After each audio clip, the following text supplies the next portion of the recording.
Hello et bienvenue dans ce nouvel épisode de Nouveaux Créateurs, le podcast où l'on parle création de contenu et marque personnelle.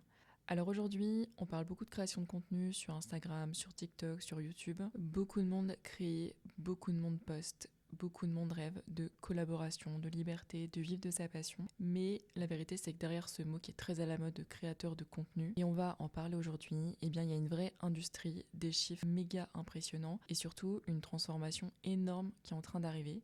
Donc dans cet épisode, j'ai envie de faire deux choses. D'abord, de parler de quelques chiffres clés de la création de contenu en 2025, comprendre où est-ce qu'on en est réellement aujourd'hui. Et ensuite, dans un second temps, je vais vous partager les 6 grandes tendances qui vont, selon moi, marquer l'année 2026 et surtout ce que ça veut dire concrètement pour vous, si vous êtes déjà créateur ou si vous avez l'idée de le devenir. Je pense qu'on a beaucoup de choses à dire parce que au final, créer du contenu en 2026, c'est plus du tout comme créer du contenu en 2016 ou comme créer du contenu en 2020 ou 2025. D'ailleurs, en parlant de 2016, il y a une très grosse trend en ce moment, je pense que vous l'avez vu passer, c'est le fait de reposter d'anciennes publications qui datent d'il y a 10 ans. C'est plutôt sympa, j'aime bien cette trend-là. Mais tout ça pour dire, on va parler des tendances qui pour moi vont émerger cette année. Je tiens quand même à préciser que les tendances que je vais vous partager ici, elles sont évidemment basées sur mon analyse personnelle. Je consomme énormément de contenu depuis plusieurs années, je travaille dans cet univers et je vois depuis quelques mois voire quelques années du coup des signaux très clairs émerger. Donc l'idée aujourd'hui, c'est vraiment de faire le point sur ce que propose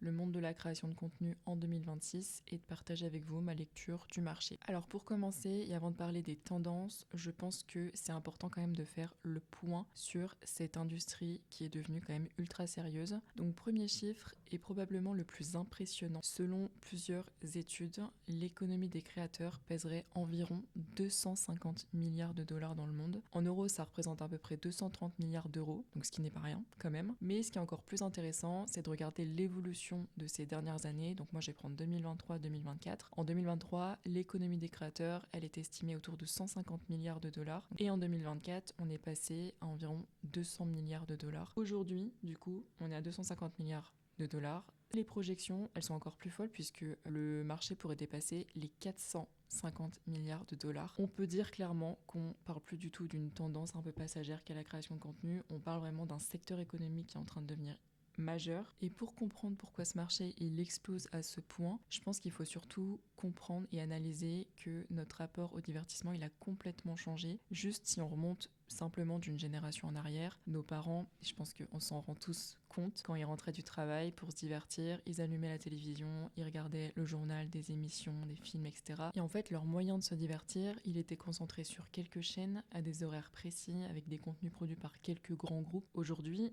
le divertissement, il est dans notre poche, sur nos téléphones. On se divertit un peu partout, donc dans les transports, avant de dormir, dans les salles d'attente, en se réveillant le matin. Et donc au final, on regarde plus vraiment des chaînes de télévision, mais on regarde des créateurs sur YouTube, sur TikTok, sur Instagram. Et ce sont devenus nos nouvelles émissions, nos nouveaux moyens de divertissement au quotidien. Et ce changement, il est fondamental parce qu'on est passé d'un petit nombre de producteurs qu'on regardait à la télé à des millions de créateurs partout dans le monde. Et forcément, quand le divertissement il change de support comme ça, quand il devient mobile, et du coup, il intervient dans notre quotidien beaucoup plus facilement et en plus de ça de manière personnalisée parce que chacun choisit le contenu qu'il souhaite consommer et on peut dire que du coup, toute l'économie change avec lui.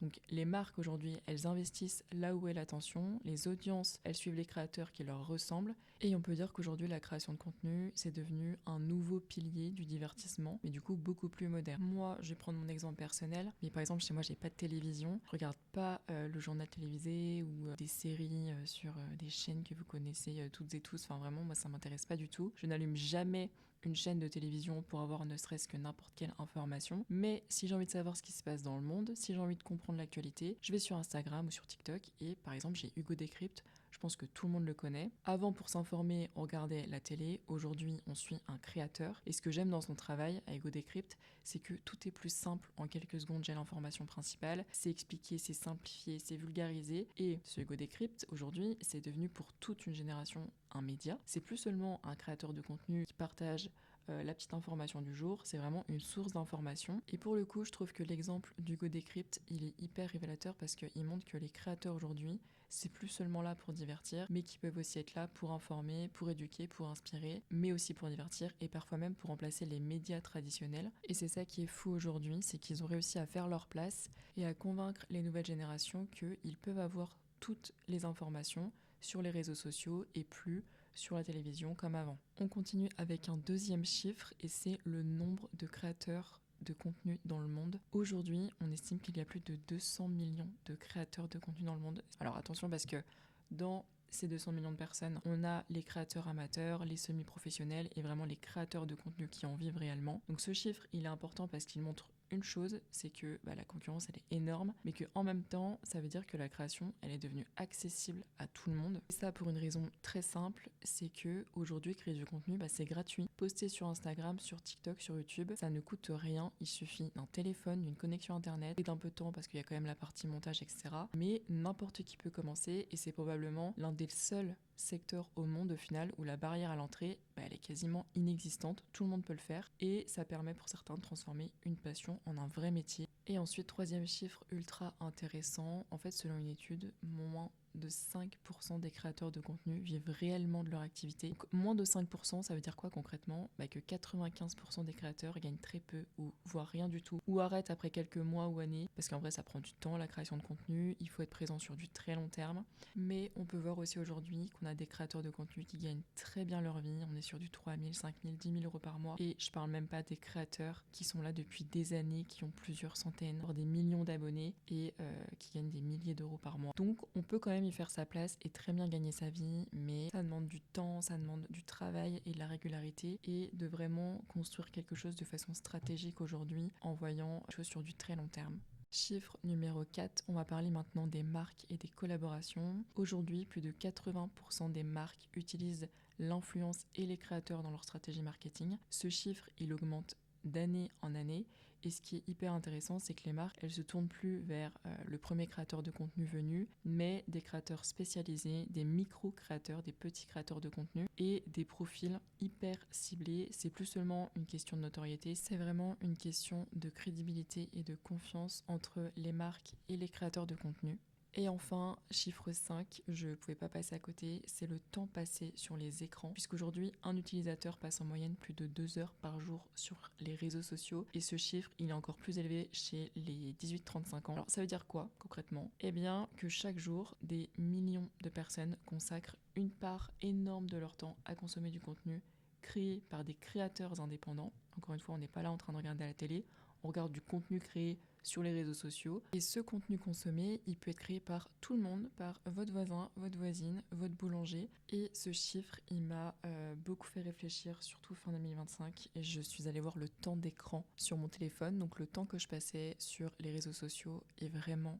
c'est pas possible. C'est pas possible, Justine, de passer autant de temps sur Insta, sur TikTok. Alors autant je dis pas, il y a des contenus qui sont ultra intéressants, mais il y en a d'autres, mais c'est pas possible. Vraiment, je ne m'en remets pas. Je me suis rendu compte que je déverrouillais mon téléphone sans même m'en rendre compte, juste pour aller passer 5 minutes à scroller sur Insta. Donc j'ai décidé en 2026 de passer volontairement beaucoup moins de temps sur mon téléphone. J'ai décidé de mettre en place un temps d'écran. Donc maintenant, quand je vais sur mon application Insta ou TikTok, ça me bloque. J'ai mis une limite de 1 heure par jour maximum. Je vais pas vous mentir, je n'y arrive pas.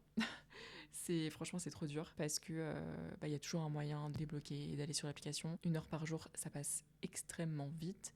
Je vois quand même une différence parce que j'y passe beaucoup moins de temps qu'avant, mais j'y suis toujours pas. Après voilà, c'est le début de l'année. Je pense que fin d'année, j'y arriverai. Mais je trouve que cet exemple, il est intéressant parce que même en décidant consciemment de réduire mon temps d'écran passé sur les réseaux, en y passant 1 heure par jour, voire un peu plus, en fait, ça reste énorme à l'échelle d'une année. Et ça montre à quel point l'attention d'un consommateur comme moi, c'est devenu vraiment la ressource principale et la plus précieuse de cette industrie, puisqu'il faut forcément qu'il y ait des consommateurs pour que les contenus créés soient consommés. Mais c'est toujours pas simple de se dire que la personne qui consomme, c'est soi-même et qu'on consomme beaucoup trop. Donc il faut trouver un juste milieu. J'espère le trouver en 2026, mais je pense que ce sera le cas puisque l'objectif pour moi cette année, c'est de ne plus voir les réseaux sociaux comme un moyen de me divertir, divertir, mais plutôt un moyen de gagner de l'argent. Oui, oui. J'ai envie de tester et je pense qu'il y a beaucoup de choses à y faire. Donc l'objectif, c'est de moins consommer, mais de beaucoup plus créer. Ce podcast, il est aussi là pour ça. Donc voilà, beaucoup trop hâte de voir où est-ce que ça va mener tout ça et de partager cette expérience avec vous. Du coup, maintenant qu'on a fait le point sur tous ces chiffres intéressants, une question se pose évidemment, puisque si l'industrie elle est aussi grande et que les opportunités sont aussi nombreuses, pourquoi si peu de créateurs réussissent réellement et surtout à quoi va ressembler la création de contenu en 2026 et c'est là qu'arrivent les tendances, c'est pour ça que j'ai envie de parler de ça. J'en ai noté 6, encore une fois c'est vraiment un avis personnel de par mon expérience sur les réseaux et ce que je trouve qu'il en ressort au cours de ces derniers mois et de ces dernières années. Du coup on va rentrer tout de suite dans le vif du sujet puisqu'on en a 6 et on a beaucoup de choses à dire. Première tendance, c'est le fait que les créateurs aujourd'hui deviennent pour la plupart des entrepreneurs. Je trouve que pendant longtemps, on a pensé que vivre de la création de contenu, c'était surtout faire des partenariats avec des marques, des collaborations, etc. Mais aujourd'hui, ce modèle, il montre ses limites et on a beaucoup de créateurs plus solides qui développent des marques, proposent des formations, des newsletters, des podcasts, des produits, et qui fait que du coup, la création de contenu aujourd'hui, ça devient plus un outil d'acquisition et plus une finalité. Donc en réalité, les créateurs qui réussiront en 2026, ce seront plutôt les entrepreneurs qui ont une vision ultra long terme, ça je me répète mais c'est le plus important, et qui auront des sources de revenus diversifiées et une vraie entreprise autour de leur image au final. Donc on parle plus seulement de créateurs de contenu mais d'entrepreneurs et d'entrepreneurs qui savent capter l'attention et développer tout un écosystème autour de leur personne. Ensuite, tendance numéro 2, et celle-ci elle est ultra forte, c'est le multiplateforme stratégique, puisque aujourd'hui les créateurs ils ne dépendent plus d'une seule plateforme. Ils sont plus seulement que sur TikTok ou que sur Insta ou que sur YouTube. On voit de plus en plus de créateurs construire tout un écosystème, créer une audience sur TikTok, ensuite ils la fidélisent sur Instagram, ensuite ils développent une relation beaucoup plus profonde sur YouTube ou en podcast, et ensuite, s'ils créent une marque ou une newsletter ou quoi, ils peuvent convertir cette communauté-là. Et pourquoi est-ce que c'est essentiel ? Eh bien déjà parce que les algorithmes ils changent énormément, que les plateformes elles évoluent avec le temps et que on ne sait jamais, mais si demain ton compte Instagram ou ton compte TikTok a un souci, ferme ou quoi que ce soit, il vaudra mieux être sur une autre plateforme et récupérer ton audience que ne plus rien avoir du tout. Donc vraiment pour moi, les créateurs les plus solides en 2026, ce ne seront pas ceux qui ont le plus d'abonnés sur une plateforme, ce seront ceux qui auront une audience répartie, quand même une communauté fidèle, mais qui auront plusieurs points de contact avec leur public. Ensuite, tendance numéro 3, j'en ai déjà parlé dans mon autre épisode, c'est le personal branding, donc l'image personnelle. Aujourd'hui, je trouve que c'est un des points les plus importants. Cette année, mais déjà durant les années précédentes, ça c'est pas nouveau, on n'est plus là pour suivre juste des créateurs de contenu, mais on veut suivre vraiment des personnalités, des créateurs qui osent montrer qui ils sont, qui partagent leurs valeurs, qui expriment leurs opinions, qui assument leur vision et leur train de vie. Et pourquoi c'est important ? Parce que comme on l'a dit au début, s'il y a 200 millions de créateurs de contenu dans le monde, le meilleur moyen de te démarquer, ce sera de montrer ta personnalité qui, elle, est unique, qui fera la différence entre toi et les autres créateurs. Donc voilà, il ne faut pas avoir peur de montrer qui tu es, de construire une image forte, reconnaissable, dans laquelle ton audience, elle pourra se projeter, s'identifier et se reconnaître. Et d'ailleurs, ça me permet de faire le lien avec la tendance numéro 4, qui sera les contenus imparfaits, beaucoup plus humains et naturels.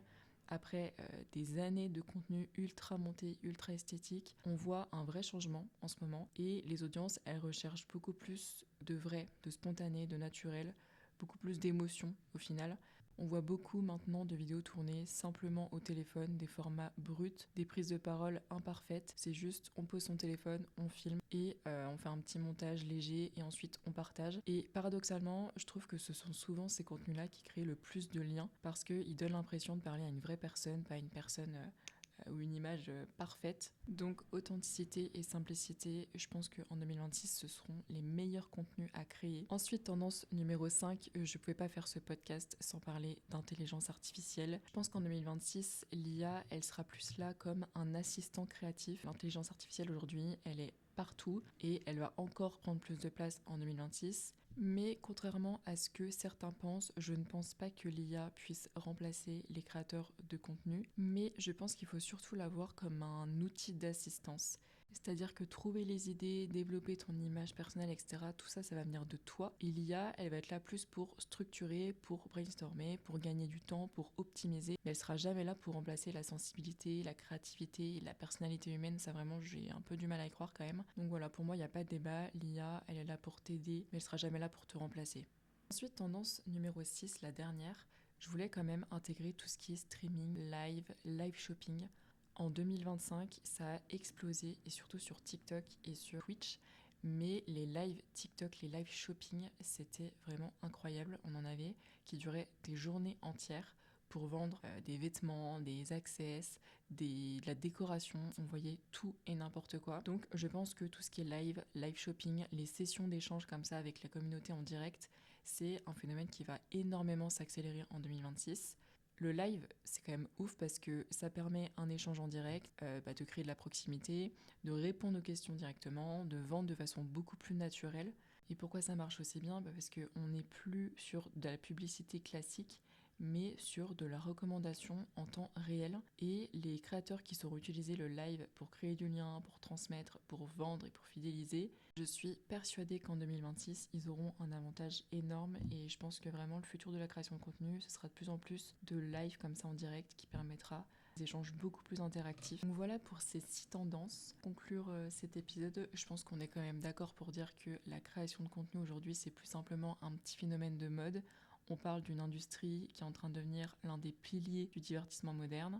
Et ce que je trouve intéressant, c'est de rappeler que malgré cette croissance qui est énorme, eh bien qu'il est toujours possible de se lancer aujourd'hui, qui que tu sois et quoi que tu aies envie de partager, parce que créer du contenu, ça n'a jamais été aussi accessible. Les outils, ils n'ont jamais été aussi simples, et parce qu'il y aura toujours de la place pour des créateurs qui ont une vision, une personnalité et quelque chose de différent et de sincère à partager. Et je pense qu'il faut vraiment pas voir la création de contenu comme un lieu réservé à une élite ou à quelques profils hyper privilégiés. Pour moi, c'est un terrain de jeu. Chacun peut construire sa place à son rythme, avec sa propre identité. Et si vous êtes créateur ou si vous souhaitez vous lancer, j'espère que cet épisode il vous aura donné des clés, une vision et surtout l'envie de continuer le monde de la création de contenu. Si cet épisode t'a plu, je t'invite à t'abonner au podcast pour ne pas manquer les prochains épisodes. Et sinon, tu peux me retrouver sur le compte Instagram @nouveau.createur. C'est là-bas où je partage les coulisses du podcast, mes réflexions sur la création de contenu, etc. Et si tu as des questions, des idées de sujets ou simplement envie de me faire un retour sur ce second épisode, n'hésite surtout pas à m'écrire sur Instagram. Merci encore d'avoir écouté ce second épisode. Je te souhaite une excellente journée et je te donne rendez-vous très bientôt pour un nouvel épisode de Nouveau Créateur.